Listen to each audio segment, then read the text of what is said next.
Hi there everybody, it's Verity here from inkybutterfly.com.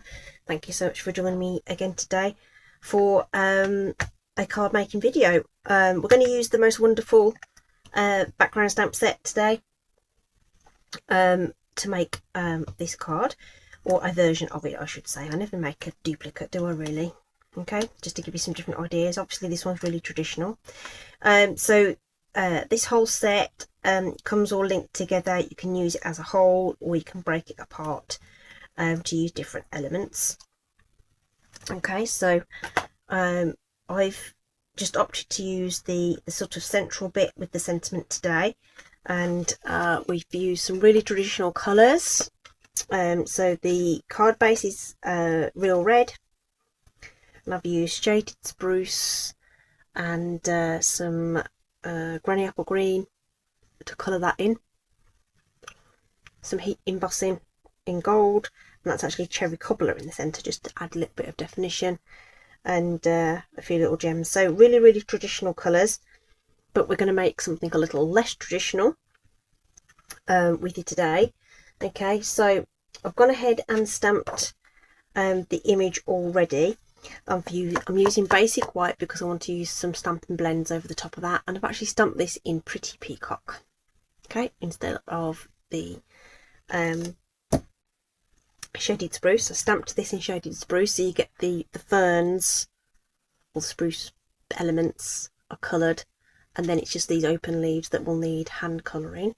If you want to hand colour them, you could leave it like that, but I've opted to colour these in, and I've actually pulled out a different combination. I've actually tested out markers with this ink to see what would work best, and I'm actually going to use the light Lost Lagoon with it's actually the dark Ball Party.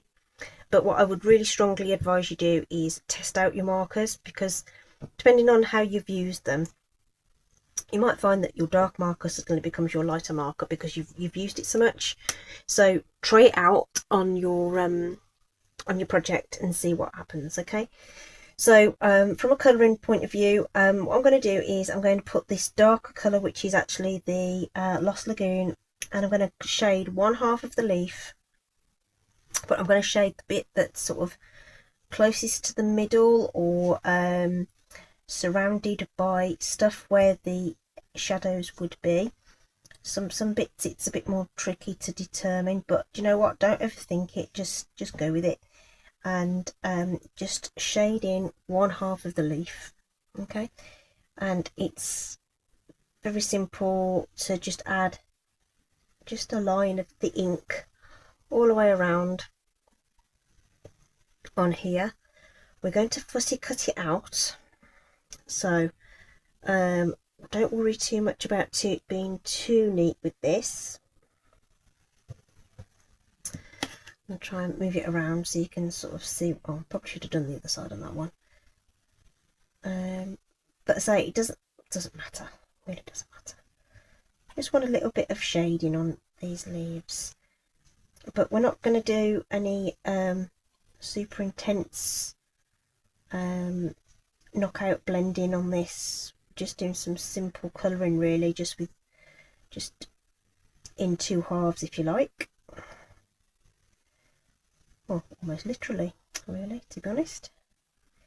So I think sometimes the thought of colouring something in can feel a little intimidating, but because I'm not doing anything technical here, just going around and doing half of those leaves, and that's all I've done. Okay, it's not even particularly neat, and it's pale. I've used that marker quite a lot, I think. So it is a pale colour, but I've only done half. Probably see best there. Okay, and now I'm going to use this marker, okay, just to go over that again, and then pull in just, and this is so pale, it's going to be hard for me to actually tell which bits I've coloured and which bits I haven't. Okay, so this marker's probably on its last legs, to be honest with you. Yeah, let's just I do have another one of these. Just see, this is where sometimes you just need to try things. Yeah, let's just do this one. So this will intensify the still the light. Just switched for a newer one, which is a little less. I must have used up what I had left, and I'm actually going over both of them. The colours will layer together, so just going over that.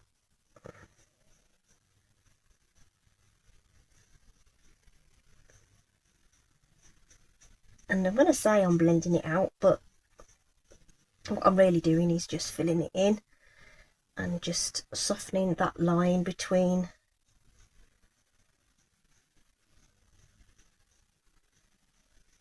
the white half and the coloured half, just by going over both sides of that. Okay, so I've used a lot of white willow cardstock. Improved. Oh, I didn't colour that one at all, but it doesn't matter. Used a lot of the white willow in a lot of my cards recently, and that's a fantastic thing to use for stamping. It's thinner, so it's easier to fuzzy cut round. But when it comes to alcohol pens, because it is thinner, the ink will bleed outside the lines more easily. Can colour on it, but you just need to bear that in mind. Okay, so I'm using basic white,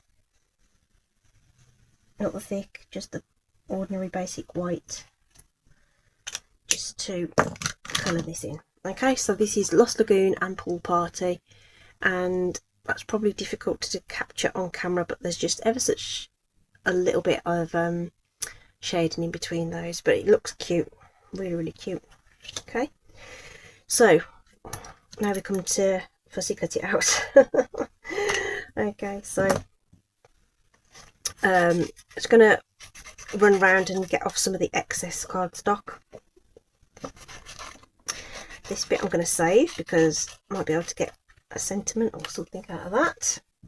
Okay, and then you're going to want to pierce a hole in the middle of this to get this going.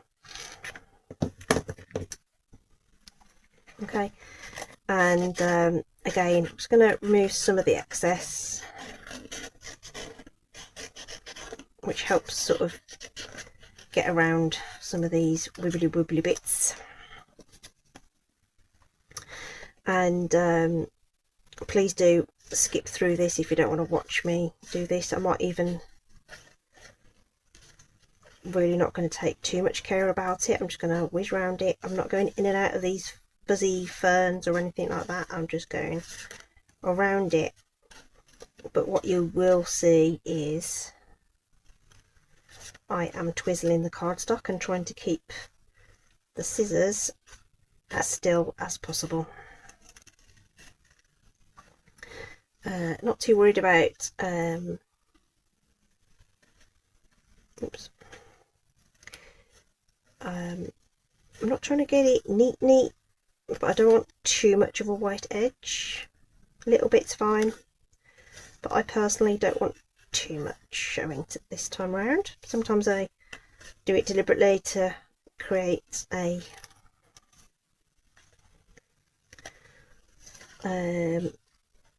it helps the thing pop, what you're cutting out, that is, pop from the background if you leave a bit of a white border.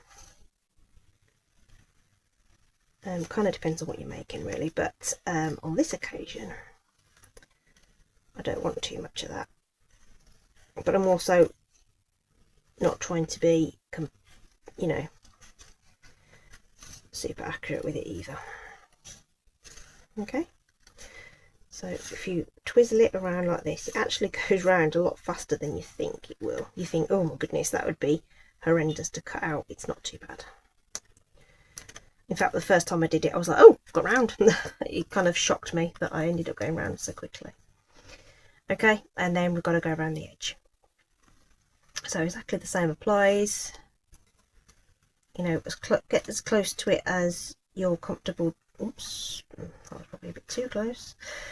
Cutting off the line a little bit there, so let's be a bit more careful. And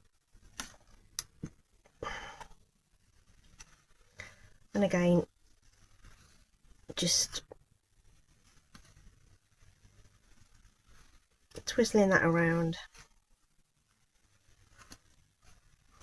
Okay, so curious to know how far you've got with your Christmas cards.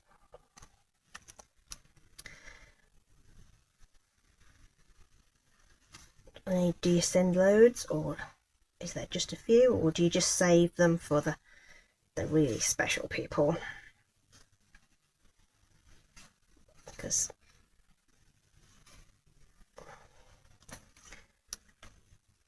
I have to say, I know that there are people that I know that would like be over the moon to receive a handmade card, and then others not so much.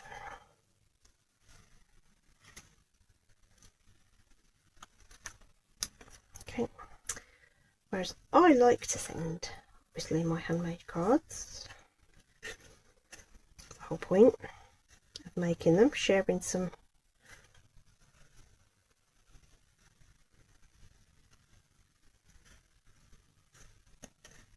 warm thoughts and stuff. And then I try and make some that don't say Merry Christmas. I have friends that don't celebrate Christmas, but I still like to send them a card. So this one doesn't actually say Merry Christmas on it, it says wonderful time of year. So I could probably send that to one of those people as well. Okay, so again, twizzle it round, and when yeah, halfway round. And like I say, if you've watched this and stuck with it, thank you very much. It's totally fine if you've zapped it through, but I think it's important to show you that it doesn't actually take that long if you wanted to do it. I don't think this is one that you'd want to make lots of though, if I'm honest. So I've got 2 of these now, which is fine. But the other option, of course, is that you don't fussy cut this out and you just stamp it onto the panel.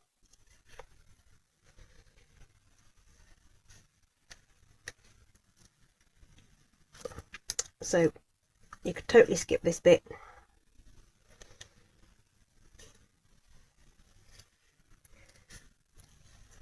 And the other thing, what I have done with this one before is I've actually just stamped and embossed it. So that's another really quick and easy way to get a lot of impact on a card.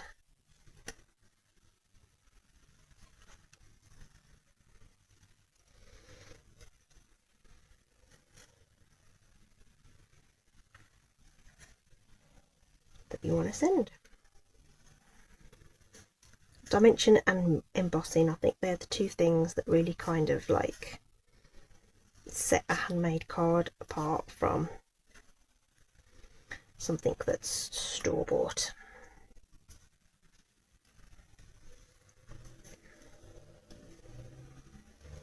Almost there, not too much to go. So the outside, I would say, is a little bit trickier than the inside. You could do a mix and match, you know. You could do the panel, but actually just go around the centre.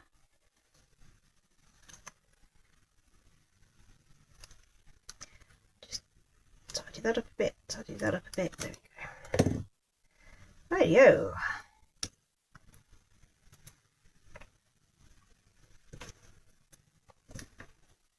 Let's get all those little bits out of the way. There we go. Oh, these are going to end up everywhere if I don't clear up some of those. So let's just pop those to one. I've got a little pot that I put all these little bits in, then I can put them all in the recycle bin once I've finished. Right, so we're going to pop this up onto dimensionals. I'm going to put it that way up. So we'll grab those, and before I did it, there's sort of a couple of thicker parts there where you can stick 4 dimensionals. Okay, and we are going to use a Lost Lagoon card base. Doesn't it look lovely? Okay, and in fact I can stick that down because the rest of it doesn't matter, doesn't need to wait, so let's just stick that down.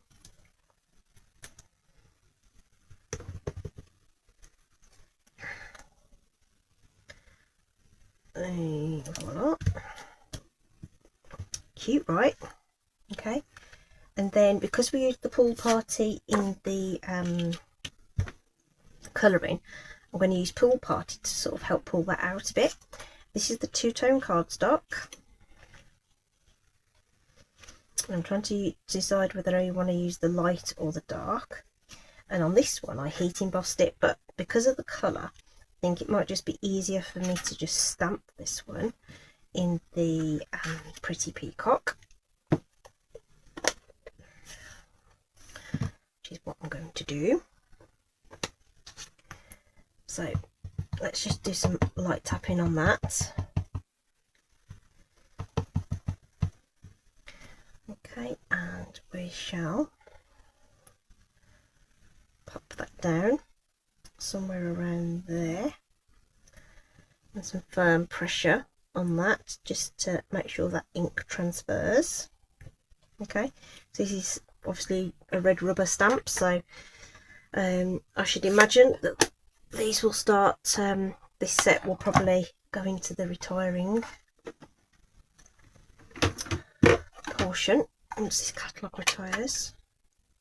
Okay, so this is the largest punch. This is the 2 3/8 inch punch.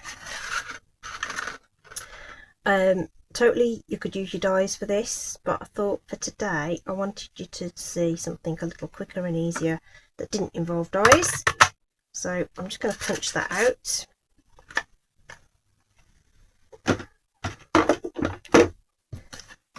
Okay, and that's the two-tone cardstock.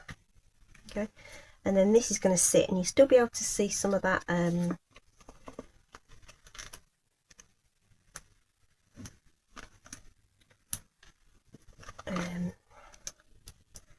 Lost Lagoon on the back.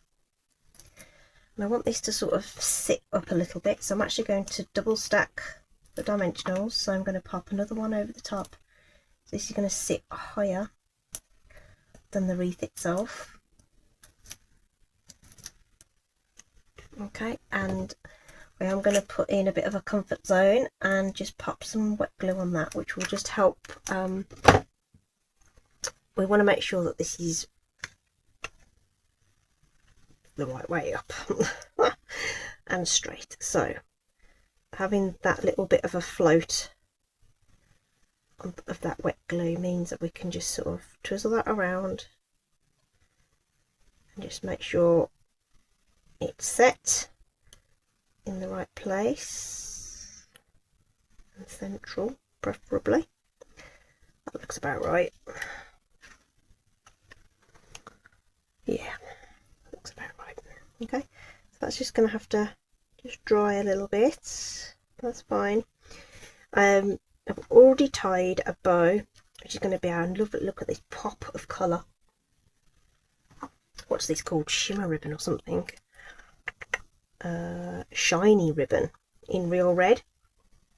Same one that I used on the sample card.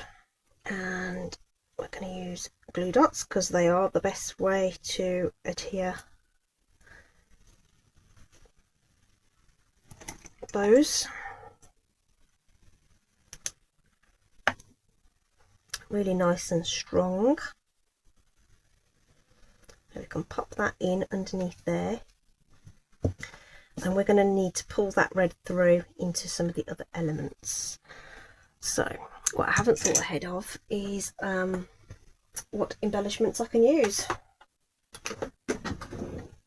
I'm not sure I've got any red ones, but I could have red ones if because we could just colour some.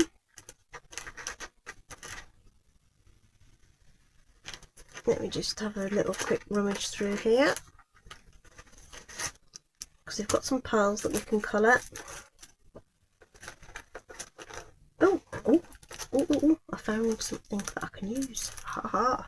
There's some red ones in here. What are these called? Earthy matte dots. Let's use them. Haven't opened these yet.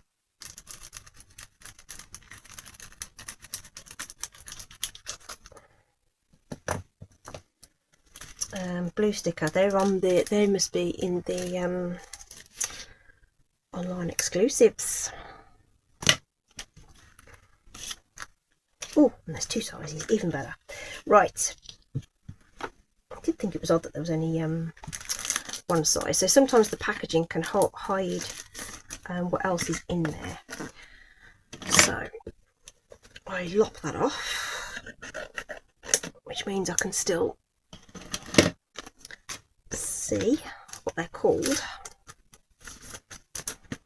and that doesn't get in the way. Okay, where did that pokey tool go? There we go. So let's do our, I'm guessing that these are actually cherry cobbler. Don't matter, it's fine. And I'll need the little ones. That one doesn't want to stay where I want it. There we go. So you want your visual triangle, don't forget. Well, at least that's what I like to go for. Although I've made those a little tight together. Probably should have separated those out a little bit, but see if I can. Okay. Lovely. Okay, so that's helped bring that together with the red, right? But other than that, it's got this lovely, see, you can see those now, and they're easy to get in and out, and I can still see what they are. The oopsie daisy. So that pop of red is really, really cute, I think. I used some shimmery gold ones on this one. Whether you can catch these, I'm not even sure if they're still available. I think they are. But it's a super cute set that you can use in lots of different ways, basically. So this is probably the most intricate one in terms of the level of detail and having to fussy cut it all out. But doesn't it look cute in those colours? Quite like it. And then we've got something really, really traditional. So a couple of ideas there for you using that set to make a Christmas card, or a seasonal card, shall we say, for this coming season. Okay, that is it from me for today. I hope you're all staying safe. Do take care. There's a lot of flu around in the UK at the moment, so do stay safe. Take care of yourselves, and I'll see you again soon. Bye.